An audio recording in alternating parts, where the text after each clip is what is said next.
So I have to end with what has to be my favorite story of the week. Our producer, Rob Sterling, who's now, we now have to call you the king of producers or something? Producer, yeah, something, His Majesty, the producer. He found a story on Vice, and I went to look it up when he told me about it, and it had been disappeared somehow. But it is now back on another website.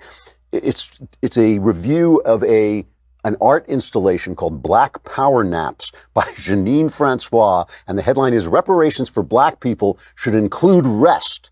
Just as sleep deprivation was used as a means to control slaves, the modern-day sleep gap weighs down many black people today. Black Americans are 5 times more likely than white Americans to get less than 6 hours of sleep per night."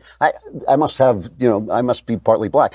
They're more likely than white Americans to feel sleepy during the day, and on average get an hour less sleep per night than white Americans. There's no scientific consensus on what specifically causes the sleep gap. As reported by The Atlantic in 2015, however, leading theories point to both experiences of discrimination and structural inequality, aspect of one's environment that make one feel unsafe and insecure as root causes. Just as sleep deprivation was used as a means to control slaves, the modern-day sleep gap continues to weigh down many black people like me today. I can feel it in me. It breaks my spirit as I exist in between half-conscious states, never fully awake or asleep, never able to distinguish between the two. This may be the true power of racism. Its force encompasses everything, seeping into our dreams at night and deflating our capacity to envision a better future. Let me tell you, she's describing my life. I don't think this has anything. Anyway, she goes into this art installation where you're supposed to, black people are supposed to take a nap. And she says, black power naps complicate the idea, the installation complicates the idea of reparations for black people, reminding us that reparations are not solely about money, but also time. Time is an asset in capitalism. It is in itself a kind of privilege that is translated into financial wealth for white people. If we reframe centuries of unpaid black labor as sick leave,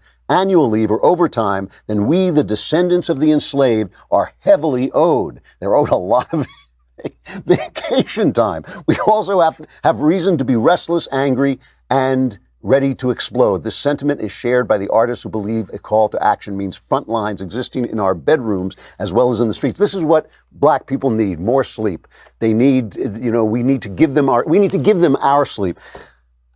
Somebody has got to teach people on the left in general, but really on both sides, has got to teach people that words can take you anywhere. They can take you into all kinds of nonsense and make it sound realistic. Think for a minute.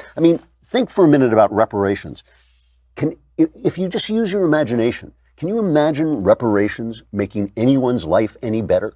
Can you imagine being paid for nothing that happened to you by people who did nothing to you? Can you imagine that making your life better? But can you imagine also the idea that you are somehow owed vacation days because of slavery? That you are owed vacation days because of things that happened to dead people, that were done by dead people?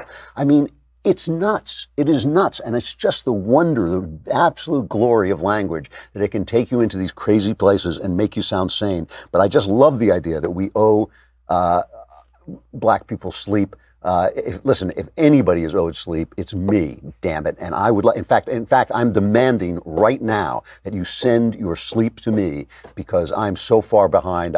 If I could have the hours I lie awake back, I would be 27. All right, that's it. The Klavanless weekend is upon you. I'm sorry to tell you.